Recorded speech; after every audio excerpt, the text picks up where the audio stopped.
नमस्कार दोस्तों, आपका स्वागत है इंडिया इनसाइट्स पर। हमारे साथ हैं पूर्व आईपीएस अमिताभ दास सर और अपने जो है ओजस्विता के लिए जाने जाते हैं और काफ़ी हमारे बिहार को लेकर काफ़ी कुछ कर रहे हैं। बहुत सारे मुद्दों पर बहुत बेबाकी से बोलते हैं।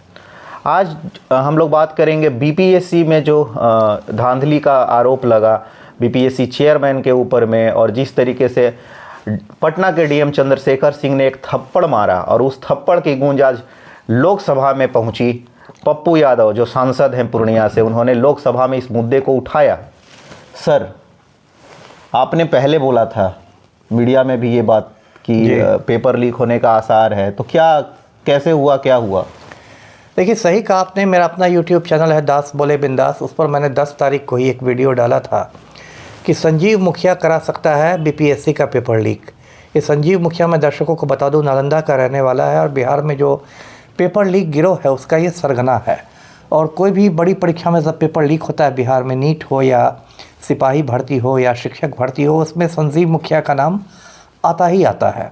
इसका बेटा डॉक्टर शिव बेऊर जेल में बंद है, लेकिन खुद संजीव मुखिया महीनों से फरार है और मतलब लग रहा है जैसे पुलिस इसको खोजने की कोशिश भी नहीं कर रही है।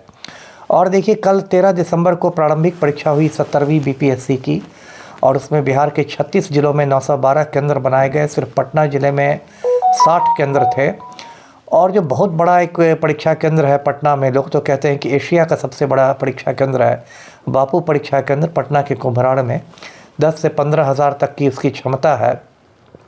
उसमें खास के बहुत हंगामा हुआ। 12 से 2 तक की परीक्षा थी, 1 बजे से ही हंगामा शुरू हो गया और बिल्कुल अराजक स्थिति थी। बहुत बच्चे ओएमआर शीट लेके दौड़ रहे थे, कोई बच्चा बंडल लेके भाग रहा था, कोई दीवार फांद रहा था। ऐसी स्थिति हो गई कि जो केंद्राधीक्षक थे, जो सेंट्रल सुपरिटेंडेंट थे प्रोफेसर राम इकबाल से, उनको हार्ट अटैक आ गया और उनकी मौत भी हो गई। तो इसी से आप समझिए कितना गंभीर संकट था। उसके बाद पटना के डीएम पहुंचे, उन्होंने भी लपड़ थप्पड़ चला दिया, जो उनको ऐसा नहीं करना चाहिए था, और स्थिति उससे बिगड़ ही गई और तनाव हो गया। और उसके बाद उन्होंने कहा कि जो बीपीएससी के पैकेट आए थे उसमें 288 प्रश्न पत्र रहना चाहिए था, उसमें 192 प्रश्न पत्र ही थे, मतलब 96 कम थे। तो ये तो एक बड़ी चूक है। और कल बीपीएससी के चेयरमैन ने जो प्रेस कॉन्फ्रेंस किया था उसमें भी इस पर मतलब गोलमोल जवाब दिया। तो इसको लेके बिहार में बहुत असंतोष फैल गया है। देखिए, बीपीएससी की सबसे प्रतिष्ठित ये परीक्षा है और इस बार तो 2000 से ज़्यादा रिक्तियां हैं। 200 रिक्तियां एसडीएम की, 136 रिक्तियां डीएसपी की है।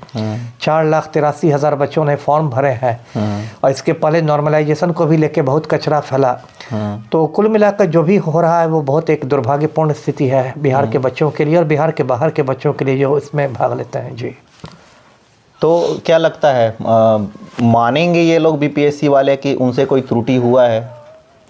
मुझे नहीं लगता। देखिए, ये लोग सोच रहे हैं कि आत्मनिरीक्षण जहाँ करना चाहिए ये लोग दूसरे पर ठीकरा फोड़ रहे हैं। कल मैं देख रहा था प्रेस कॉन्फ्रेंस चेयरमैन का, तो बार बार कह रहे थे बच्चे जो हैं वो उदंड हैं, उपद्रवी हैं, उदंड है, उपद्रवी हैं। मतलब आप आत्मनिरीक्षण नहीं करना चाह रहे हैं। और फिर ये भी बोल रहे हैं कि उन सारे बच्चों पे केस करेंगे उनको। पहले तो आपने आधा घंटा लेट से क्वेश्चन पेपर बांटना शुरू, और उसमें ये स्थिति है कि एक बच्चा 5 मिनट लेट से पहुंचा था सेंटर, तो उसको आपने घुसने दे दिया। उस समय आप 1-1, 2 मिनट का इतना हिसाब रखने लगे। हो सकता है वो उसका आखिरी मौका हो। और दूसरी तरफ आप कह रहे हैं कि ठीक है, 25 मिनट देर से प्रश्न पत्र बांटे गए तो जाओ हम 25 मिनट तुमको एक्स्ट्रा दे देंगे। अब मजाक चल रहा है क्या? क्या हो रहा है? तो जो कुछ हुआ है बहुत उससे गलत मैसेज जा रहा है। बिहार लोक सेवा आयोग का पहले ही नाम पड़ गया है बिहार लीक सेवा आयोग। और पहले भी 67वीं संयुक्त परीक्षा का पेपर लीक हुआ था 2022 में, और टीआरई का पेपर भी लीक हुआ इस साल 15 मार्च को। तो बिल्कुल इन लोगों ने मतलब मजाक बना के रख दिया है। ये संभल नहीं रहा है। नहीं, ये कॉमेडी सर्कस हो गया है। ये परीक्षा से ज़्यादा कॉमेडी सर्कस है। कॉमेडी क्या है, ट्रेजेडी वाली सर्कस हो गई है। जी, अब हम बात करेंगे शिक्षक लोगों से जुड़ा हुआ। जी, ACS additional chief secretary Bihar सरकार शिक्षा विभाग के सिद्धार्थ जी, उन्होंने फ़ोन किया, व्हाट्सएप के थ्रू वीडियो कॉल किया और ये पूछ रहे हैं कि आप कहाँ हैं, आप कहाँ हैं। इसको आप किस नज़रिए से देखते हैं? ये सही है। देखिए, आप बच्चे दर्शकों को मैं बता दूं कि शिक्षा विभाग के अपर मुख्य सचिव हैं मिस्टर सिद्धार्थ। उनका आजकल वीडियो भी बड़ा वायरल हो रहा है कि वो मतलब एक तरह से वीडियो कॉन्फ्रेंसिंग कर रहे हैं, वीसी कर रहे हैं और शिक्षकों से कह रहे हैं, एक तरह से पूरा कागज़ कलम लेके लग रहा है कि उनकी हाज़िरी भी बना रहे हैं और कह रहे हैं कि बच्चे मिड डे मील खा रहे हैं कि नहीं, दोपहर का भोजन खा रहे हैं कि नहीं, बच्चों को दिखाइए। किसी टीचर से कह रहे हैं कि आप बाहर में क्या घूम रहे हैं। मतलब एक तरह से नज़र रखी जा रही है, खुद भी हेडमास्टर की भूमिका में आ गए हैं। देखिए इसमें एक दो बात कहनी। एक तो बात यह है कि बिहार में बहुत हद तक शैक्षणिक अराजकता फैल गई थी। बहुत सारे सरकारी स्कूलों के शिक्षक जो थे वो उन्होंने एकदम मजाक बना लिया था नौकरी को। गांव में बैठे रहते थे, धन रोपनी धन कटनी करा रहे हैं, हाजिरी भी बन रही है शहर में, ऐसा जुगाड़ रहता था। तो पाठक सर जब बने, सिद्धार्थ सर के पहले जो पाठक सर थे उनके समय में ही कुछ कड़ाई शुरू हुई थी। जैसे बायोमेट्रिक हाजिरी की परंपरा शुरू हुई या फिर वो औचक निरीक्षण करने लगे, अचानक किसी जगह पहुंच जाते थे। तो इसका एक तो सकारात्मक असर ये दिखाई दिया कि शिक्षकों में एक मतलब डर पैदा हुआ कि भाई मजाक नहीं है, सही समय पर। तो हाजिरी में मैंने भी पता कि अपने सूत्रों से हाजिरी के इस मोर्चे पर बहुत सुधार आया। अब शिक्षक लोग थोड़ा ये होने लगे हैं। और लेकिन मेरा ये मानना है कि पाठक सर से ज़्यादा मतलब टैक्टफुल जो है, ज़्यादा सुलझे हुए सिद्धार्थ सर काम करते हैं। पाठक सर ठीक है ईमानदार थे, लेकिन उनमें कुछ तानाशाही प्रवृत्तियां भी आ गई थी। जैसे मैंने उनका ये वीडियो भी देखा था कि बच्चों के सामने वो प्रिंसिपल को इडियट कह रहे थे, जो कि गलत बात है। यदि प्रिंसिपल ने कोई गलती की है तो आप उनको चैम्बर में ले जाके समझा सकते हैं। आप उसी के बच्चों के सामने उसको इडियट कहेंगे तो फिर उस पर क्या वो। लेकिन सर हम देखते हैं कि पुलिस विभाग है जिसमें दारोगा आ रहा है कि नहीं, आईओ आ रहा है कि नहीं, ऐसा या उसका मतलब कुछ नहीं है, कहीं कोई नहीं देखने वाला। स्वास्थ्य विभाग इतना व्यवस्था चरमराया हुआ है। सही बात। स्वास्थ्य विभाग में वो जो हॉस्पिटल के जो डॉक्टर्स हैं, नर्सेज हैं, वो आ रहे हैं कि नहीं, कोई एसीएस नहीं पूछता सर। बिल्कुल। फिर एक विभाग को ऐसे टारगेट क्यों किया जा रहा है? सबको करें, करना है। ठीक है, आपकी बात सही है। स्वास्थ्य विभाग में भी यदि आप स्कूल में शिक्षकों की हाजिरी ले सकते हैं तो आप सरकारी अस्पतालों में डॉक्टरों की हाजिरी लीजिए, नर्सों की हाजिरी लीजिए। या देखिए जो प्राथमिक स्वास्थ्य केंद्र होते हैं, पीएचसी होते हैं, उसमें तो डॉक्टर सब रहते ही नहीं है।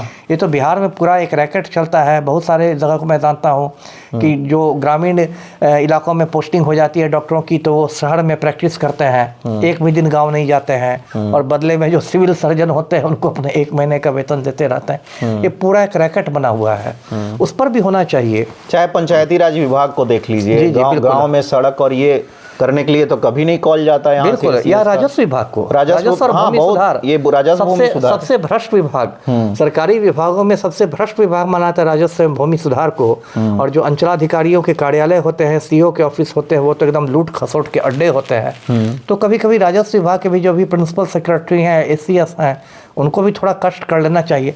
अब तो देखिए ये सुविधा हो गई है, टेक्नोलॉजी के दुनिया में हम लोग रह रहे हैं कि आप बहुत आसानी से आप ये सब कर सकते हैं, वीडियो कॉन्फ्रेंसिंग सब कर सकते हैं, फेस टाइम कर सकते हैं, ये सब कर सकते हैं।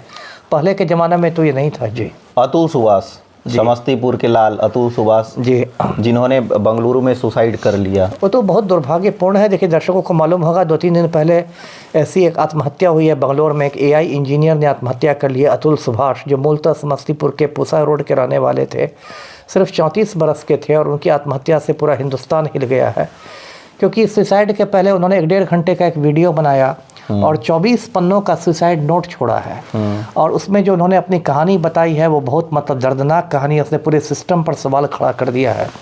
उनकी शादी 2019 में हुई थी एक निकिता सिंघानिया नाम की लड़की से, जो कि यूपी की जौनपुर की है। और फिर शुरू में सब ठीक चला, मॉरिशस में हनीमून हुआ, फिर 1-1.5 साल बाद एक बेटा उन लोग का हुआ। लेकिन उसके बाद उनकी वाइफ जो थी वो बच्चे के साथ अलग हो गई। फिर उसने 9 केस उन पर कर दिए। ज़्यादातर केस जो है वो जौनपुर के फैमिली कोर्ट में किए गए, परिवार न्यायालय में। अब बताइए वो बंदा है बेंगलोर में, उसको जौनपुर जाना पड़ता है। 120 तारीखें पड़ी, 40 बार तो वो गया, उपस्थित हुआ। उसमें भी कभी वकीलों की हड़ताल की वजह से काम नहीं होता था, कभी जज साहब छुट्टी पड़ रहे थे तो उसका काम नहीं होता था, कभी किसी की मौत हो जाती थी शोक सभा की वजह से काम रहता था। उसने तो यहाँ तक कहा है कि जो महिला जज है रीता कौशिक, उसने चैम्बर में बुला के कहा कि 5 लाख रुपए दो तो मैं सारा मामला सेटल करा दूंगी। क्योंकि इसकी जो वाइफ थी निकिता सिंघानिया, वो 3 करोड़ रुपए मांग रही थी एलिमोनी में और 3 लाख रुपए हर महीने भरण पोषण के लिए मांग रही थी। और पेशकार जो था उसने अलग से मतलब गंदगी फैलाई हुई थी तारीख देने के लिए। तो ये बंदा इतना फ्रस्ट्रेशन में चला गया कि इसने लिखा है कि यदि मेरे साथ न्याय हो तो मेरी अस्थियों को गंगा में बहा देना, और नहीं न्याय हो तो मेरी अस्थियों को कोर्ट के पास जो गटर बहता है, नाला बहता है, उसमें बहा देना। तो ये पूरे देश के लिए इसमें बहुत सारे मुद्दे हैं। एक तो है कि महिलाओं ने जिस तरह से कानून का दुरुपयोग करना शुरू कर दिया है, वो एक बहुत बड़ा मुद्दा है। और एक मुद्दा है कि इस देश में न्यायपालिका में जो भ्रष्टाचार है वो चरम पर पहुंच गया, जिसकी इतनी चर्चा नहीं होती है।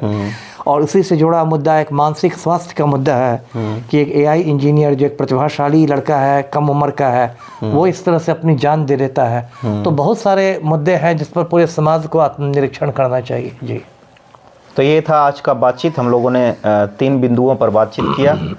मैं राजन तिवारी आपका बहुत बहुत अभिनंदन करता हूँ, बहुत बहुत धन्यवाद ज्ञापित करता हूँ। धन्यवाद।